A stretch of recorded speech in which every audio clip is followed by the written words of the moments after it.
Ana hitung rumaksan wengi teguh ayu puto ing lara puto pilai kabeh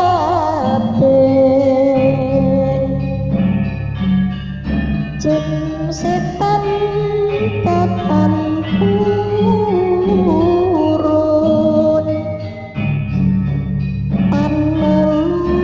Di daerah Jawa Tengah sisi barat, ada satu desa di mana desa tersebut adalah tempat domisili seorang dukun penggugur janin, atau istilah lainnya dukun aborsi. Dukun tersebut biasa orang panggil Mbah Wuja. Namun jika ditanyakan pada beberapa orang tentang Mbah ini asalnya dari mana, semua selalu menjawab tidak tahu. Mbah Wuja sebelum di desa ini tinggal di desa sebelah. Tapi desa itu juga bukan tanah kelahirannya. Sepertinya hidupnya memang berpindah-pindah dan sehari-hari kelihatan hanya hidup sebatang kara. Singkat cerita, aku bawor 19 tahun dan sahabat mainku si Nur yang juga seumuranku sering ngerasani atau membicarakan Mbah Wuja tersebut. Walau berusia sekitar 50 tahun, tapi wajahnya masih kelihatan cantik. Kulitnya juga putih langsat. Pokoknya beda dengan mbah-mbah di desaku. Namun yang menarik untuk kubicarakan dengan Nur bukan hal itu, tapi tentang pekerjaannya yang tanpa imbalan alias gratis. Jangankan uang dia tolak, beras, buah, dan lainnya juga dia tolak. Hanya terkadang diambil 1 atau 2 buah saja bila diberi orang yang memakai jasanya. Sisanya dikembalikan. Lalu mbah itu makan apa ya Nur? Uangnya juga dari mana kalau beli keperluan sehari-hari? Nur sahabatku hanya diam, seolah mempertanyakan hal yang sama. Nur, gimana kalau nanti malam kita intip ke rumahnya? Nur menjawab, aku sebenarnya takut sih, tapi boleh deh. Mbah Wuja tinggal di sebuah rumah yang bersih dan terawat dengan baik. Hanya saja letak rumahnya agak jauh dari tetangga. Tepat jam 9 malam, aku dan Nur berjalan mengendap-endap mendekati samping rumah Mbah Wuja. Kebetulan lampu di ruang tamunya masih menyala terang. Kemudian aku intip lewat jendela, dan ternyata kebetulan banget, ada tamu seorang laki-laki berumur kira-kira 24 tahunan. Laki-laki itu duduk berdua dengan perempuan berumur ya kira-kira samalah dengan lelaki itu. Mereka lagi duduk berhadapan dengan Mbah Wuja. Rupanya maksud kedatangan mereka itu mau menggugurkan kandungannya yang berumur 3 bulan. Cukup jelas suara perempuan itu terdengar dari tempat kami mengintip. Mbah Wuja langsung mengiyakan dengan setuju, namun yang lelaki seperti masih ingin menanyakan sesuatu. Ngomong aja mas, celetuk Mbah Wuja. Dengan perlahan lelaki itu menanyakan berapa besar maharnya. Mbah Wuja tertawa sebentar lalu bilang pendek, gratis mas. Waduh, kami jadi nggak enak mbah. Katakan saja mbah, biar kami berdua pertimbangkan, kata lelaki itu. Mbah Wuja langsung menimpali. Lupakan aja masalah uang mas, ini benar-benar gratis kok. Sekarang aja ya saya mulai, nanti keburu kemalaman. Lalu mbah melangkah ke belakang, dan saat kembali mbah menenteng ember kecil dan segera menyuruh yang perempuan untuk berbaring pada sebuah dipan pendek. Tiba-tiba Nur mencolek lenganku. Ngeri Wor, pulang aja yuk. Aku hanya menjawab, iya sebentar lagi. Setelah Mbah Wuja menyelesaikan pekerjaannya, maka pasangan itu pamit pulang. Matur nuwun saestu mbah. Terima kasih banyak mbah, kata mereka berdua. Aku masih mengamati gerak-gerik Mbah Wuja, lalu ember kecil yang berisi janin itu dia bawa ke belakang. Tapi sebelumnya dia kunci pintu depan lalu mematikan lampu ruang tamu. Di detik itu Nur memaksaku untuk pulang. Sesampai di rumah Nur, aku langsung pamit pulang ke rumahku. Sambil tiduran, aku berpikir kalau besok pagi akan aku intip lagi di mana lokasi hasil aborsi itu dikubur. Pagi sekitar jam 9-an, aku cuma sendirian dan memulai mengawasi rumah Mbah Wuja, yang tentunya dari kejauhan. Aku harus menunggu ada yang aborsi lagi, biar aku bisa tahu di mana janin itu dikubur. Cukup lama memang, dan akhirnya sekitar jam 12-an, terlihat ada sepasang muda-mudi mendekati rumah Mbah Wuja. Aku langsung saja mendekati samping rumah tersebut untuk mengintip kembali. Tidak pakai banyak omong seperti semalam, kali ini perempuan belia itu langsung tidur terlentang di dipan, lalu Mbah Wuja langsung kerjakan. Singkat kata, setelah pasangan itu dengan motornya terlihat sudah jauh, sambil mengendap-endap, aku berjalan ke arah pintu belakang. Aku bersembunyi di balik semak belukar, namun yang aku tunggu tidak kunjung keluar. Kutunggu sampai sore juga tidak ada tanda-tanda Mbah Wuja keluar pintu belakang. Andaipun dia lewat pintu depan, aku tetap bisa melihatnya, pikirku. Akhirnya aku putuskan untuk pulang saja.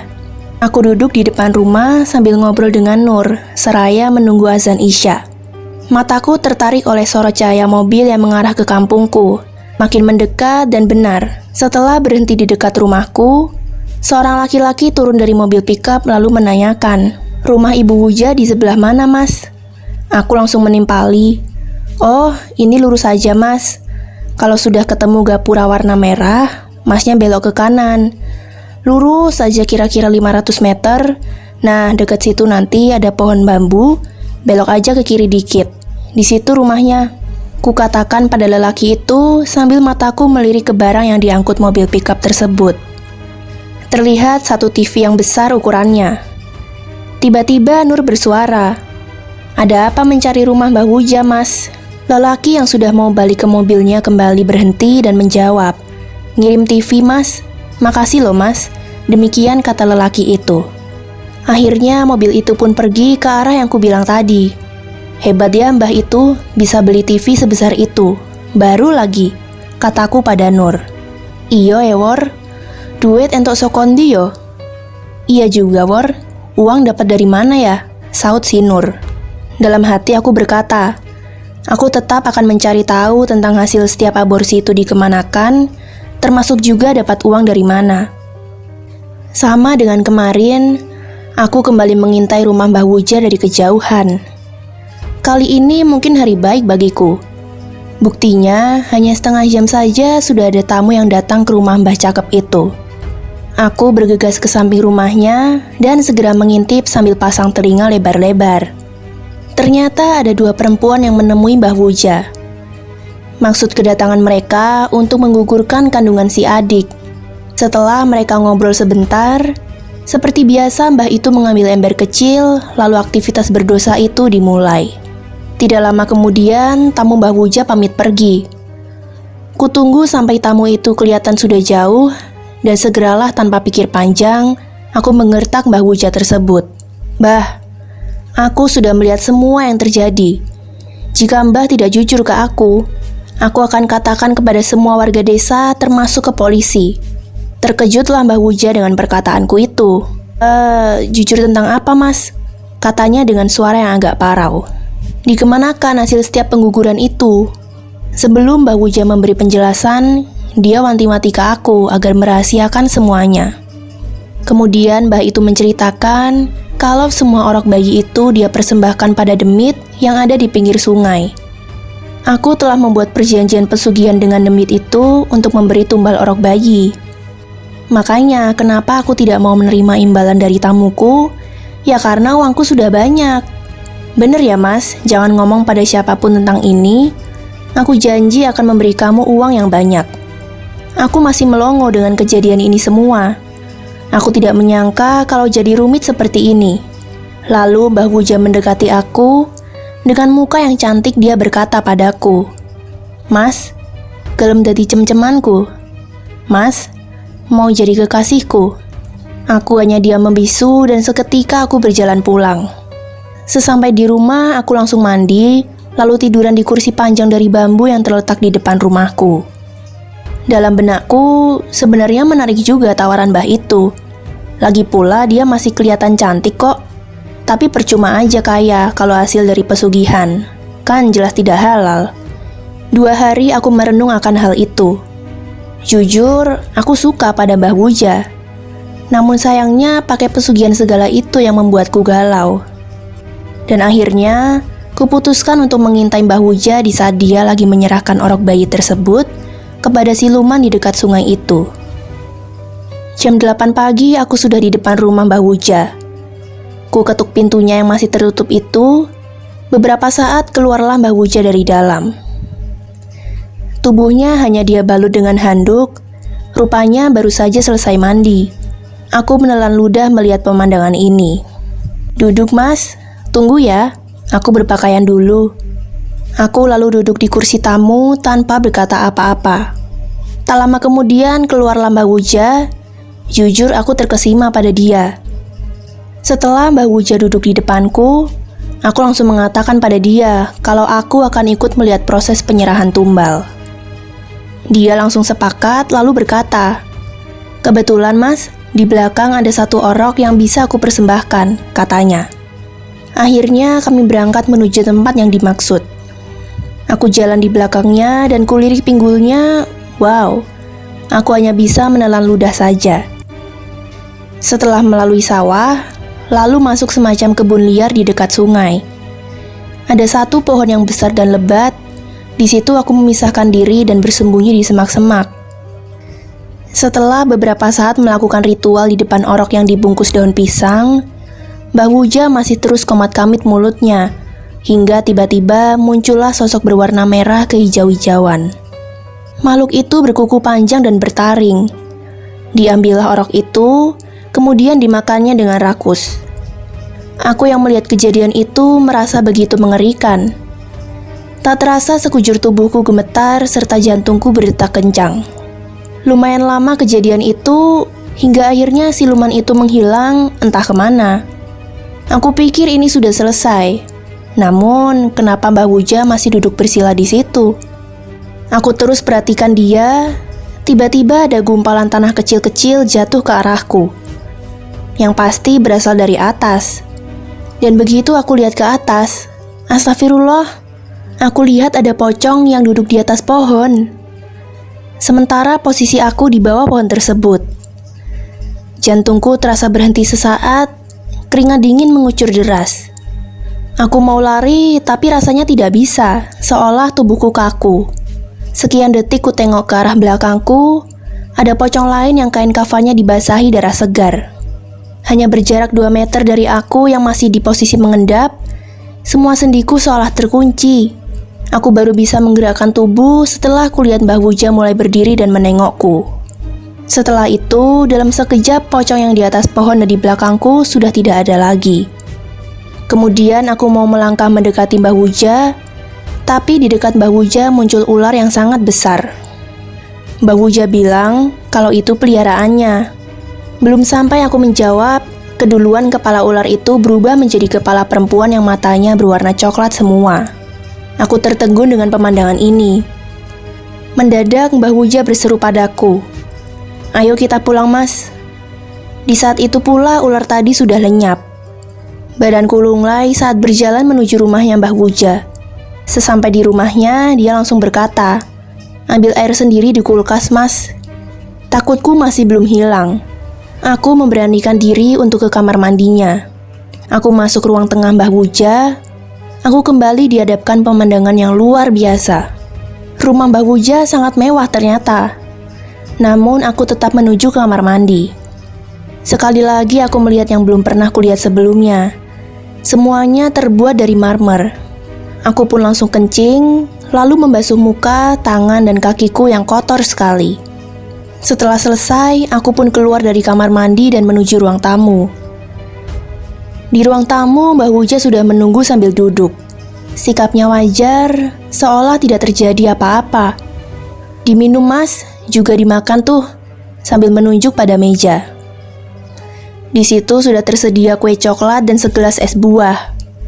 Aku tetap bengong saja, hanya ku minum sedikit es buahnya. "Gak usah takut mas, ini semua beli kok." Aku sungguhan seperti orang linglung. Tidak lama berselang ada tamu datang, laki-laki dan perempuan. Terlihat perempuan itu hamil 4 bulanan. Sebelum Mbah Wuja bicara dengan tamunya, aku duluan pamit pada Mbah untuk pulang. Sampai di rumah aku masih bengong. Mungkin ini yang dinamakan syok, pikirku. Kuliah jam dindingku menunjukkan pukul 3 sore. Aku baringkan tubuhku di lantai ruang tengah. Pikiranku masih dikelilingi tentang Mbah Wuja, sampai aku tidak ingat apa-apa lagi karena aku tertidur. Malamnya setelah sholat Isya, Aku berencana mau ke rumah seseorang di desa sebelah.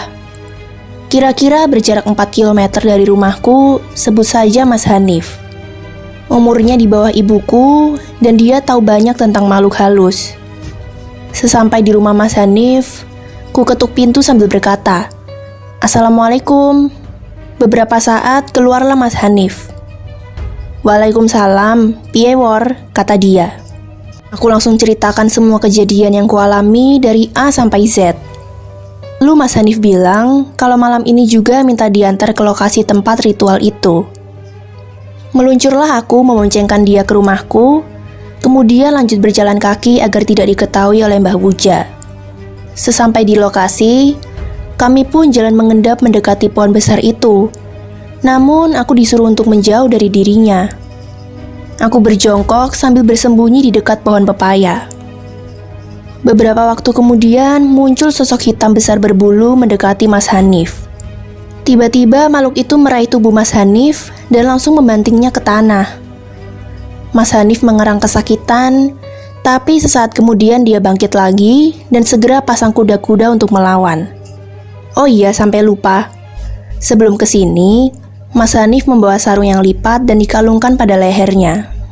Kembali ke yang lagi bertempur tadi, Mas Hanif sempat menyabetkan sarungnya itu dan mengenai kepala sosok hitam tersebut. Itu membuat si sosok hitam terjengkang ke tanah. Lalu mereka kembali bertempur dan semakin sengit. Sampai ketika Mas Hanif memukul dada sosok hitam itu dengan telak, terpentalah sosok itu kira-kira 10 meter dan langsung lenyap begitu saja. Mas Hanif lalu mengajakku pulang. Singkat kata, aku pun sudah kembali di rumah dan saat kulirik jam dindingku sudah menunjukkan hampir jam 1 malam. Aku pun bergegas tidur. 2 hari ini aku sengaja tidak ke rumahnya Mbah Wuja. Aku harus menemui Mas Hanif dulu agar aku tidak salah dalam bertindak. Dan rencanaku nanti bagda duhur akan ke rumah Mas Hanif. Sekitar jam 1 aku sampai di depan rumahnya. Aku standar motorku sambil mengucap salam. "Assalamualaikum, Mas Hanif," panggilku. "Waalaikumsalam," dan yang menjawab justru istrinya. "Mas Hanifnya ada, Mbak?" "Ada, Mas, langsung masuk aja. Mas Hanif lagi sakit. Semalam muntah-muntah terus, subuh tadi malah muntah darah." Astagfirullah. Aku langsung duduk di samping tempat Mas Hanif berbaring. Wajahnya pucat, pandangannya tanpa gairah. Aku berpikir, ini pasti karena pertarungan 2 hari yang lalu. "Mbak, niki sampun ditangani tiang puskesmas," kataku pada istri Mas Hanif. "Sampun Mas, enjing wau." "Sudah Mas, pagi tadi," jawab mbaknya. Aku tatap mata Mas Hanif, dia hanya diam saja sambil melihat ke arah pintu depan. Sejenak kemudian aku pamit. Di perjalanan aku bimbang antara pulang ke rumah atau ke Mbah Wuja. Akhirnya hati kecilku berkata, mending pulang saja sambil menunggu Mas Hanif sembuh kembali. Sampai hari kelima ini, Mas Hanif tidak ada tanda-tanda kesembuhan.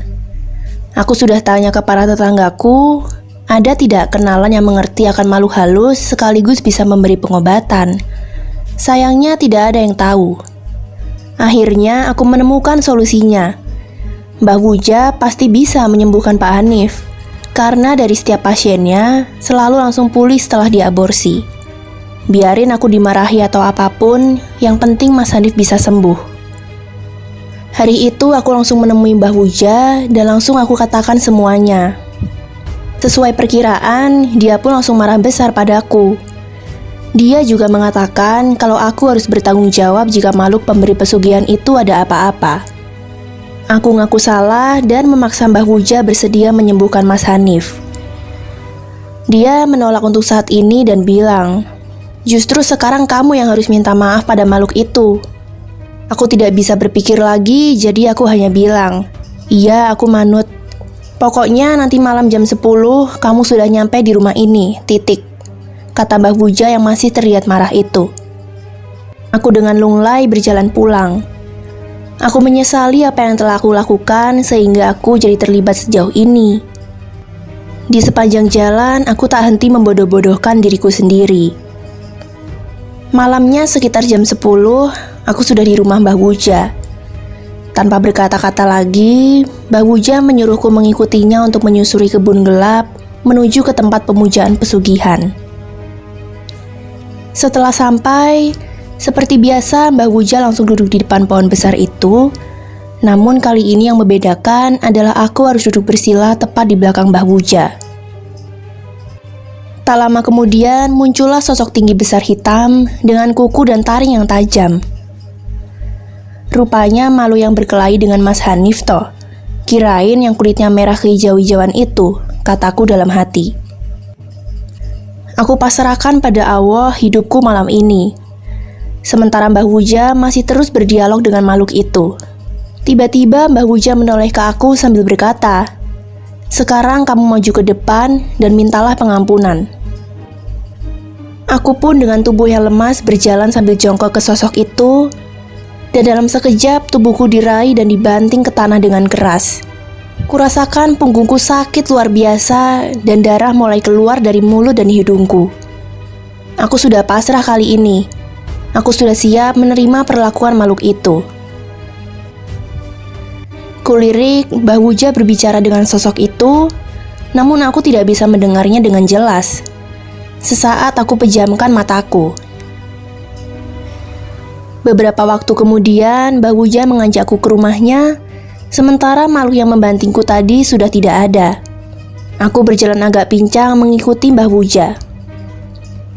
Dan sesampai di rumahnya, dia langsung berkata, "Kamu jangan sekali-kali mencampuri urusan saya lagi. Dan kedua, kamu harus mendatangi temanmu yang sakit itu dan katakan pada dia, temanmu itu memilih untuk tidak mencampuri saya atau dia akan aku buat gila. Ingat, besok saya tunggu jawabannya. Dan kalau kamu besok tidak kesini, maka kalian berdua akan mati. Sekarang, kamu pergi dari rumah ini." Dengan punggung yang masih terasa sakit banget, aku berjalan tertatih-tatih menuju rumahku. Pagi-pagi aku sudah menuju ke rumah Mas Hanif. Setelah sampai, rupanya dia sedang makan kerupuk di depan rumahnya. Aku langsung tanya, "Sudah sembuh Mas? Kapan Mas Hanif bisa jalan?" Dia langsung jawab, "Semalam Wor, mendadak aku normal lagi kira-kira jam 12 malam." "Alhamdulillah Mas," kataku. Lalu aku langsung menyampaikan pesan Mbah Wuja untuk Mas Hanif. Dia hanya mengangguk, lalu mendekatiku kemudian memelukku sambil berkata, "Kamu harus hati-hati, Wor." Sebentar kemudian, aku segera pamit dan kembali pulang. Sesampai di rumah, aku langsung menelan 2 tablet penghilang rasa sakit. Setelah tubuhku sudah lebih enakan, aku berangkat ke rumah Mbah Wuja. Begitu aku nyampe di rumahnya, dia langsung menginterogasi. Aku pun juga langsung ceritakan tentang temanku itu, dan temanku sudah sepakat untuk tidak mencampuri lagi. Mbah Wuja bertanya lagi, "Kalau kamu sendiri juga sepakat kan?" Aku jawab dengan tegas, "Aku sepakat tidak mengusik kehidupan Mbah lagi untuk sementara ini. Namun aku pasti akan mengusik lagi suatu saat nanti, sebab hidup matiku hanya di tangan Allah semata." Lalu aku berjalan pergi tanpa pamit sebelum aku diusir lagi. Demikian sampai di sini ceritanya. Terima kasih untuk Sobat Pasar Horor PHC yang telah menyimak cerita kali ini. Bye!